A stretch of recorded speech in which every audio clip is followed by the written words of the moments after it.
Boom. Recording now. Hey guys. So what we're going to talk about, they're called diamond problems. And this is the reason why. Because what you're going to do, I can actually write, good Lord. Okay. What you have is they're going to have like a diamond. If you're going to make these perfect, they would have a diamond here, and then it would look like that. And essentially what you're going to be doing is filling these things in. And I'm going to tell you how they work and what's going on. And that's going to be great. I want you to know that what you see right there is the last diamond that I will ever draw, because it's so much easier just to draw the X and not do the outside stuff. Because essentially what you're going to be doing is this. A diamond problem is a problem that is set up in such a way that you're trying to fill these in. So essentially what you're going to have is there will be two numbers here, this number and this number, right? So we'll call this number 1, this is number 2. That wasn't too bad. And so what we do with those two numbers is to get the number on the top, we multiply those two. So it's the product of number 1 times number 2. And then on the bottom, it's the sum. So you take whatever you get when you do number 1 plus number 2. Now, these are really pretty easy problems to do, right? And so if I'm going to put one together, I'll tell you none of them are going to look like this, but I'll give you a really basic one. So let me just do the X. And what I'll do is say here, we're going to put a 5 right there and a 2 here. So if we know that we're dealing with it this way, I got a 5 and a 2. What number would be on top if it's 5 times 2? What would we put up on the top here? Yep, 10 is correct. And then if I do the sum of those, what would be on the bottom? 5 plus 2 is 7. Yeah. So guys, this is the thing. That is a completed diamond, or in this case, a completed X. I will tell you, the easiest way to warm up with these problems is to give you the two numbers on the sides and say, hey, what do we have here? But that's not really the point of what we're trying to get to. What we're really going to be working with when we do these diamond problems or these X problems is I'm going to give you the top number and the bottom number, and I'm going to ask for you to tell me what are the two numbers on the side that work with those. So like, let's say up here, I gave you a 15, and on the bottom, I gave you an 8. And so we're looking for two numbers that multiply to 15 that add to 8. Now, I'm betting some of you will come up with these numbers pretty quickly, and that's cool. I appreciate that. In fact, let's just kind of go through and see how many of you know what the two numbers are that multiply to 15 and add to 8. If you know what they are, write them in the chat right now, and then we'll talk about sort of a way that we can go about finding answers like this so we can see what to do. Does anybody know two numbers that multiply to 15 and add to 8? Yep. So Jemiah, you've written this down, 5 and 3. That's absolutely right. If we do a 5 here and a 3 here, that's going to be correct because I know up on the top, 15 is equal to 5 times 3. And I know that 8 is equal to 5 plus 3. So we're in good shape. Okay. Now, here's the thing. This is the place that some other math teachers, and I don't actually think that anybody at the high school does this anymore, but I know the way that math teachers sometimes worked when I was growing up, the elementary level and then the middle school level, is that what they would do is show a couple examples just like what I did, and then just assume that was enough and go, all right, guys, let's go on. You can do all this on your own, right? And then other people will be looking at it and like, what the hell witchcraft was that created this? How the hell did you get those two answers and what are we doing? And then you would be left to try to figure it out on your own. Well, that's not the way we're going to work here today. So let me show you what it is that we can do with this. I'm going to give you another problem, and then we'll talk through what that's going to look like, okay? So when we do this, let's say the number I'm going to put at the top, I'm going to give you a 36 up here, and down here I'm going to give you a 15. Now, you very well may have a solution to this. You're like, oh, I know what to do. This is going to be great. And that's awesome. But what I want you to do right now is to think about how we come about with these problems, because there's a ton of numbers that'll add to 15, okay? And there's also a ton of numbers that multiply to 36, but this list is going to be a lot smaller. So what I'm going to want you to do is, you could do this mentally, but like I'm actually going to write them out here. I'm going to want you to write all of, or think of all of the pairs of numbers that multiply through to get to 36. So I've got 1 times 36. I've got 2 times 18. I've got 3 times 12. I've got 4 times 9. And I've got 6 times 6. These are all of the pairs of numbers that multiply to get you to 36. Okay? So any one of those pairs could work for something like this. But this is the thing, right? We've got to make sure that whatever pair of these numbers I'm looking at, they not only multiply to that top one, but they also have to add to get to 15 as well. So what this does is it narrows down your choices. When you've got all of the factor pairs listed for 36, you can then look at the pairs and say, all right, one of those pairs is going to add up to our 15 there, and then you can figure that out. So tell me, looking at this list, what pair of numbers in this list adds up to give us that 15? This is where you guys should type it.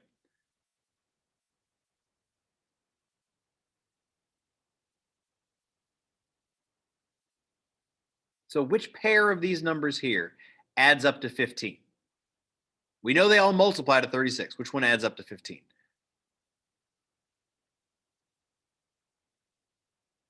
Oh, guys, you're killing me. Okay, so let's try it then. So if we don't have it, we know that those are here. So now what I'm going to do is just check them all. So if I'm going to do a plus, 1 plus 36 is 37. And that is not it. 2 plus 18 is 20. Also not it. 3 plus 12 is 15. Guys, I believe that I have found a winner here. But just to be concise, let's get them all. 4 plus 9 is 13. 6 plus 6 is 12. Clearly, this is the pair that I'm looking for because that multiplies to the 36 and adds to the 15.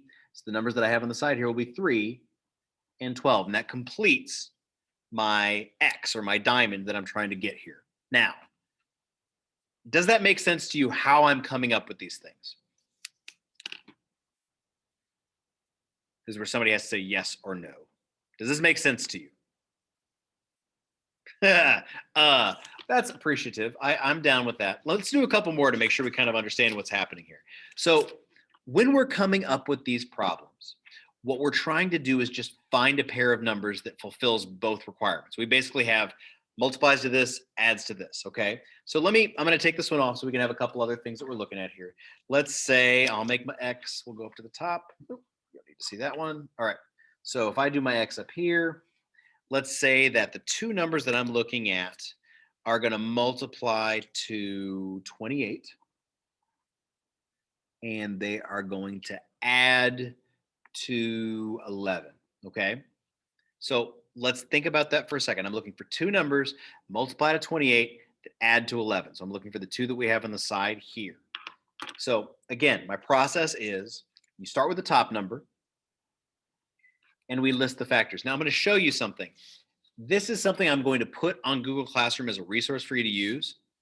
It is a factor sheet. It has all of the numbers that you could possibly find between 1 and 100 and lists all of the pairs of factors. So if I'm looking at 28, there's 28. Here are all of the factors that I could possibly have. And so I'm going to write them on this page, but this is the great thing. The fact that this exists in the world means you don't have to memorize all of it. It goes faster if you have them in your head, but if you don't, it's totally fine. So for 28, we've got 1 times 28. We've got 2 times 14, and we've got 4 times 7. All three pairs of these numbers multiply to 28. So these are all possibilities that I could put here. Now I got to find out which two of those adds up to 11. Jemiah, you wrote 7 and 4. That's absolutely right. Because if I take 7 plus 4, that's going to be 11. This one doesn't work. This would give me 16. This doesn't work because it would give me 27. So this is the only pair of numbers that multiplies to the 28 and adds to an 11. So then I've got those two on the sides here. That's how we do all of these. It's essentially find the number that multiplies to the top, adds to the bottom, we're done. Okay? Now, you guys know me, and you recognize that most of the way that this works, they tend to be simple, and then you go, well, wait a minute, this is easy, and then all of a sudden I throw one in there, you're like, I hate you and want you to die, and I get that. I too would want me to die at oftentimes, and that's a problem. So what I want to do is show you again where this works and where it becomes confusing. One of the things that could happen is these numbers could be large, right? Like, let's say this goes to 70, And I would like for this to add to 37. Now, those are weird numbers, right? So when we look at that, it's got to multiply to 70 and add to 37. And I look at that and go, good God, what am I going to do here? Well, again, the process is the same. You look to that 70 and say, well, that's what I'm starting with. All right. And then I look over here and say, well, okay, there's 70. Let me list those numbers. It's got 1 times 70, 2 times 35, 5 times 14. I had no idea that was true. And 7 times 10. All right. So we've got those possibilities. Now, I want them to add to 37. Which one of these pairs of numbers adds to 37? 2 and 35. Absolutely right. So because that's the case, I got a 2 here. I got a 35 here. Absolutely right. Multiplies to 70, adds to 37. We're done. So when the numbers get bigger, that's one of the things that can happen that would get a little confusing. The other place that starts to get a little confusing is when you have positives and negatives. And that's something that I want to make sure that we can talk about. When we do this, something that you could run into would be, let's say if on the top here, I have a number that is a negative, okay? And let me just give you one. Oh, here. I'm going to try to find one that's not too bad. Let's go negative 27 on the top. And on the bottom here, I'm going to have a positive 6. So they multiply to a negative 27, add to a positive 6. So here's what I want to do first. It's the same process, okay? We want to start off. We want to make sure that that's the product. So that's our goal. We'll write that over here, negative 27. Okay. My pairs of numbers, if I look at my sheet, are 1 times 27 and 3 times 9. Here's where we got to think a little bit about the numbers for a minute, okay? It is a negative number, which means one of these two has to be negative, okay?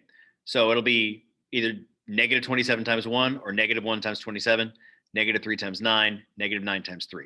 So let me give you some things that you can do to help narrow this down a little bit. I know they have to add to 6, okay? If the top one is negative, whatever sign you have down here, positive or negative, when you add them, that is going to be the sign of the larger of the two numbers. So right now, it's a positive 6. That means that the bigger of these two is going to be positive, and the smaller of these two is going to be negative. Okay, that'll help us. Now, here is something that, honestly, I don't know why this is the case, but it is. Students have trouble adding positive and negative numbers together, okay? I want you to think about it this way. If I'm adding a positive and a negative, they're opposite signs, so you're subtracting those numbers. And whatever gets taken off as 0 pairs, whatever's left over is what you're going to have. So with these, if I combine them, which one of them, when I combine them together, is going to leave me a positive 6 when I combine the positive and negatives here?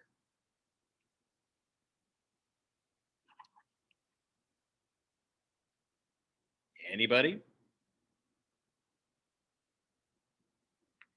Well, if you think about it this way, if I have 1 negative and 27 positive, there's a whole lot more positives than there are negatives. So when I take care of this one would give us a positive 26 when we were done. And Ruben, you're correct. That negative 3 and the positive 9, if I add those together, 9 positives, 3 negatives. So when they come across, you get enough 0 pairs out that you're going to be left with a positive 6 when you're done. This is my pair of numbers with a negative 3 and a positive 9. Now listen, guys, I realize that this is going to be something that might be a little challenging. Totally fine. It should be challenging. That's what some of this is supposed to be about. But most of what you're going to be trying to do here is just come up with what those two numbers are going to be. And it's just a matter of think about what your factor pairs are. Once you've thought about those factor pairs, what does it add up to? And you can use calculators galore. Okay. I'm totally fine with all of that. But that's the way that we want to go about doing this. Now, we have about 14 minutes left before we're done with the period. I'm not teaching you anything else besides this today.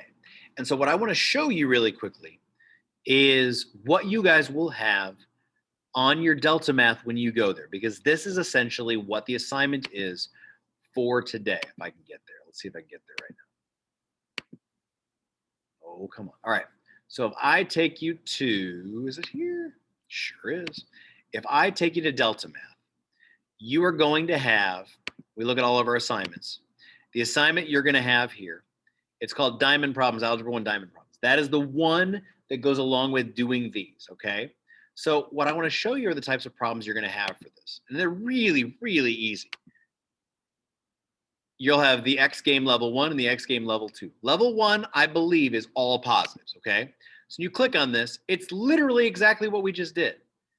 So I'm looking for two numbers that multiply to 12 that add to 7. Can you guys think of two numbers that multiply to 12 that would add to 7? Now let's think for a second. For 12, we got 1 times 12, we got 2 times 6, and we got 4 times 3. Jemiah, you hit this one right on the head. If I have a 4 there and I have a 3 here, 4 times 3 is going to give you 12. 4 plus 3 is going to give you 7. That's exactly what I need. So I submit the answer. Am I right? Hell yes, I'm right. Look at that, 4 and 3. And guys, this is what most of these problems are going to be, okay? So all of these first ones is just this. So let's do another new problem. Again, all positives. Now I'm going to give you a little hint here. Multiply to 8, add to 9. Here's something that's important to think about. If these two numbers are 1 away from each other, almost always it is going to be that top number and 1. So this is 8 and 9. The two numbers that we're going to get, because these are 1 away from each other, will be 8 times 1. Because if I do 8 times 1, it's going to give me 8. It's always plus 1, or if it was a negative 1, minus 1 to get me here. If they're 1 away from each other, it's almost always that number and 1. Okay? Am I correct? Yes, I am. All right, let's try another one here. Give me this one. If it's 30 and 11, can you guys think of the numbers that multiply to 30 here? Actually, I'll list them. 1 times 30, 2 times 15, 3 times 10, and 5 times 6. Which pair of those numbers add up to an 11? 6 and 5. And actually, so I said 5 and 6. Jemiah, you just said 6 and 5. It really doesn't matter the order that you put these in, as long as they're both there. 6 plus 5 is 11. 6 times 5 is 30. We're good to go. And that's what we're going to get. Okay? And if we had done this the other way with a 5 and a 6, it would do exactly the same thing. Now, I want to show you what level 2 looks like. Because level 2 is just positives and negatives. Sometimes they're not. Like in this case, they're all positive. It's the same thing. This is the sort of thing that I want to make sure that we can get to. So this multiplies to a negative 18, adds to a positive 3. So for just a second, I'm going to type down the numbers that I can think of to get to 18. So if I've got my 18 here, the numbers that I know multiply to 18 would be 1 times 18, and then 2 times 9, and then 3 times 6. So these are my pairs of numbers that work.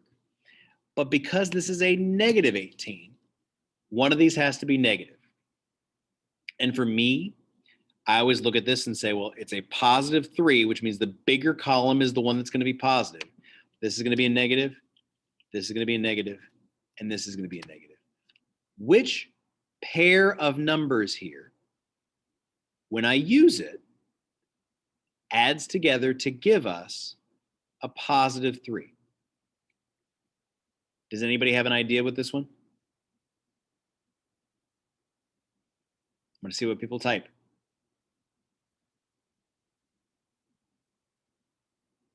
6 and 5 is still there from Jemiah's earlier one. Anybody know which one it's going to be? Well, here's the thing you can do. If you're not sure, you know you got these 3 here, right? Let's change these to pluses and see what we get for our answers.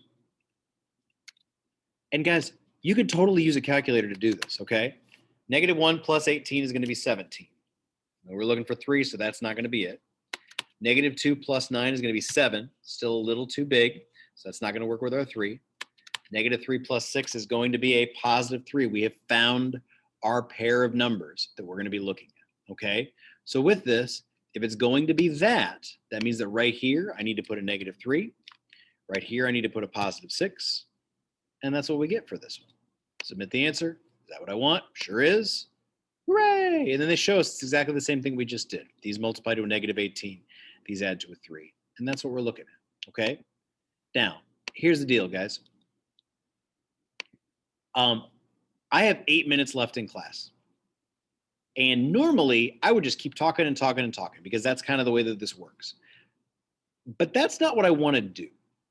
I would like to give you guys time to actually work on this and try to get some of these problems done.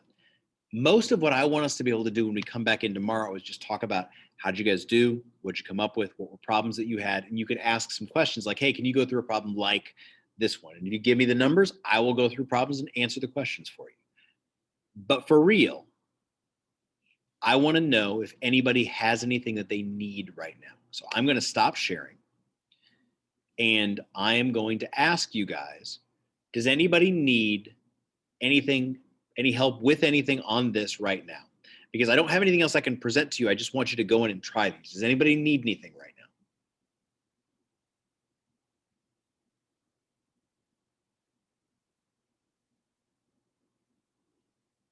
Okay. There are 7 minutes left before the end of the period, but I don't need to use all of it. So what I'm going to tell you guys right now is this. I am going to let you go today and say, go into Delta Math and try some of these problems just to get some of them underneath your fingertips so you had a chance to try them. They shouldn't take you super long, but that's what I want you to do is the diamond problems, okay?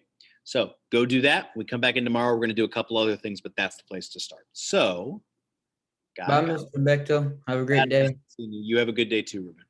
Everybody else, you also have a lovely day. Bye.